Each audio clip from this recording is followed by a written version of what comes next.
Welcome to the first in a series of short tutorials on how to draw in technical graphics using the techniques of isometric drawing and third angle orthographic projection drawing.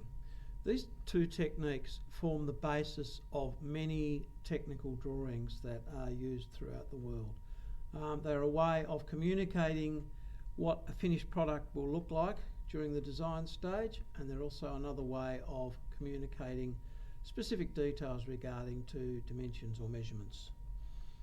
In this first in the series, we'll be learning how to do a simple coffee table using the isometric techniques. This drawing will be done at a scale of 1 to 10, so all the measurements in the drawing will be exactly 10 times smaller than the intended completed table. We have an orthographic drawing there which shows all the specific details. So we have 1 metre long or 1000 millimetres of length, 700 millimetres of width, we have 500 millimetres of height above the floor, and we can see some other details such as the thickness of the tabletop, which is shown as 30 millimetres, and also things like the size of the legs, which are 70 millimetres square. So we're going to start off by finding a starting point on our drawing that's going to be about there on the page. Okay, so about 30 or so millimetres up from the page, a little bit to the right of centre would be a good starting point. The instruments that you'll need to use for this drawing will be quite simple. 30 degrees, 60 degree set square, pencil, and a ruler. Probably an eraser would also be a useful addition to the kit. So you can complete this drawing without needing any particularly fancy drawing equipment.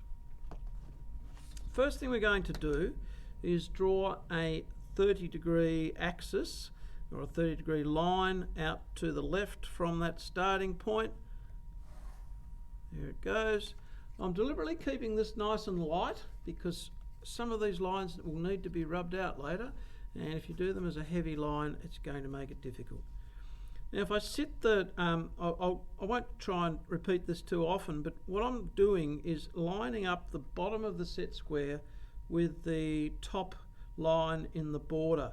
That way I can be pretty sure that I've got a fairly accurate 30 degree angle. Next thing I want is a 90 degree angle. In other words, a vertical going straight up, and once again I'm lining up the bottom of the set square with the title block to get that third line up there.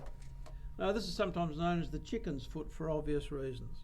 Once we've got the chicken's foot on the page, we can now start putting some measurements in. So we're going to go 100 millimetres in that direction. Just put a little dot to indicate where 100 millimetres is.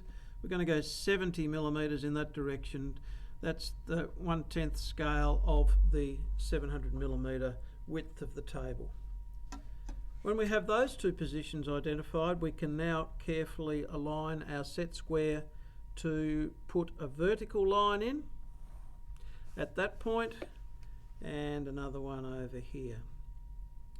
Now the height of the table, as previously mentioned, is 500 millimetres. So at a scale of 1 to 10, that's going to be shown as 50 millimetres. Some people would call that 5 centimetres. Same thing, but in the world of design, centimetres aren't generally referred to. Most measurements are calculated in millimetres. So we'll go 50 millimetres up there, 50 millimetres up there, and we can connect those points together. At this stage, we've now got a fair idea how much of those lines we actually need to keep, and it's pretty obvious that we've got a fair bit of excess line work there. As long as you've drawn it nice and lightly, that's fairly easy to get rid of.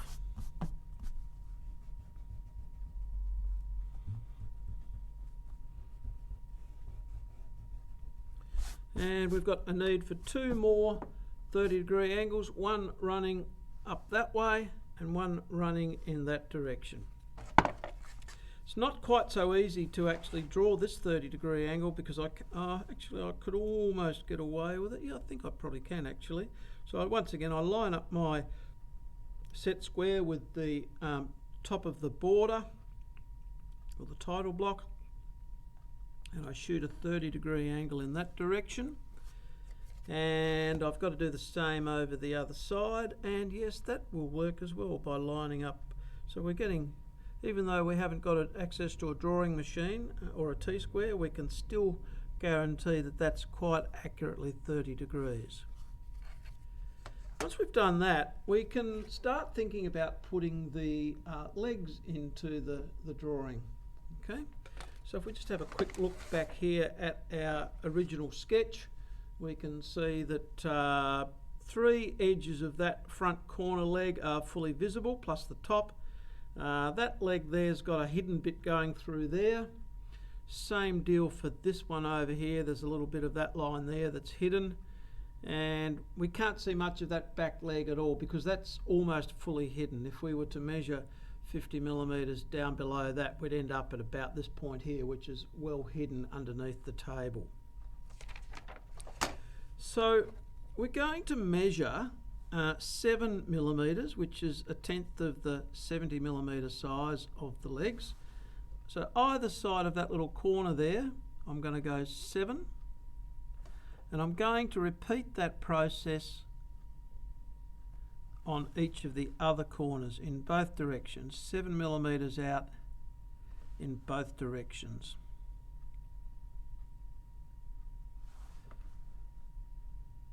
Take a bit of care with your measuring. It's kind of tempting to rush things like that, and you know, if you end up with a bit of a variety of leg sizes, it's going to make the table look fairly dodgy. So a little bit of care will help.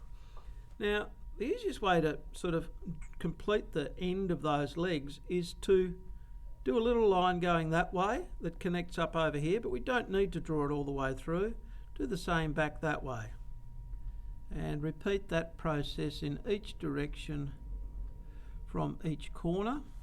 Then when we come back in this direction, we can obviously see exactly where it needs to stop. And I'm breaking a bit of a rule here. I'm actually starting now to put some outlines in.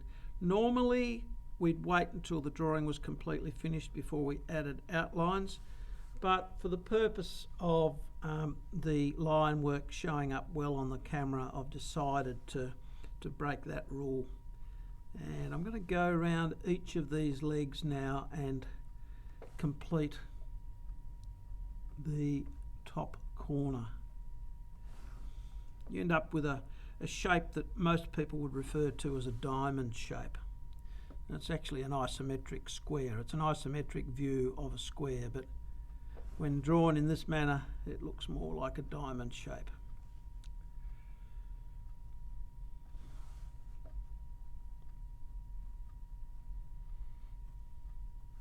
Okay, so there's the tops of our legs.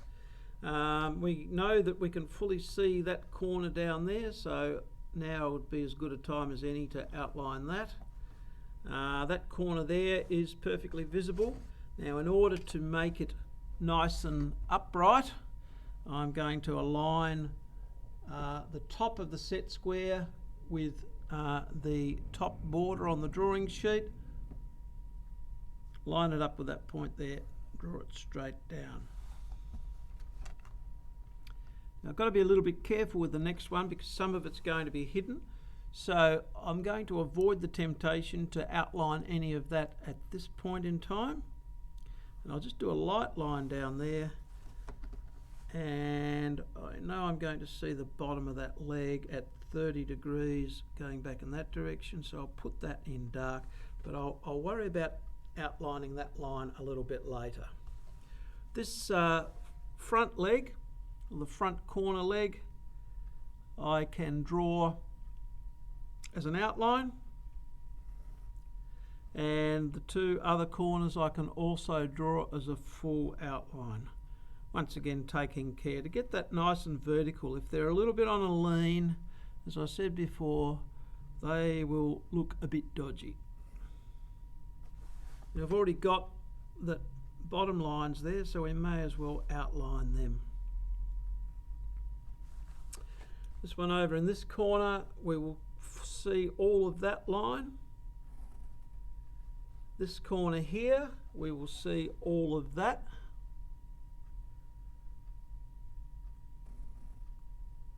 This corner down here, some of it's going to be hidden, so I'll keep it light for now. And of course the one over the back, we won't see much of that at all apart from the end of it, which we already have. Just putting that little 30 degree in there, 30 degrees that way. So that's the basic outline of the legs. In the next tutorial, I'll show you how to construct the top and also how to do the framing, and we'll also look at adding a woody kind of texture and showing some wood grain, and we'll also think about some simple rendering to show the effect of light and shade on that object. So thanks for tuning in. I'll be back with you quite soon with the next installment in this series of tutorials.